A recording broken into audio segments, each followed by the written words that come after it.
सिंध हुकूमत, सिंध के लोगों की सबसे पहले मैं उसी पे आ जाता हूँ। कारूंजर हमारा असासा है और किसी भी तौर से हम इस असासे को कोई नुकसान नहीं पहुँचाना चाहेंगे।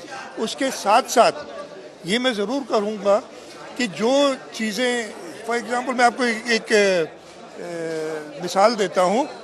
इसी तरीके से आज से 10-15 साल पहले लोग थर कोल के बारे में कहते थे और ये कारूंजर भी वही इलाका है और अल्लाह ताला का शुक्र है कि इस वक्त थर ने पाकिस्तान को बदला हुआ है।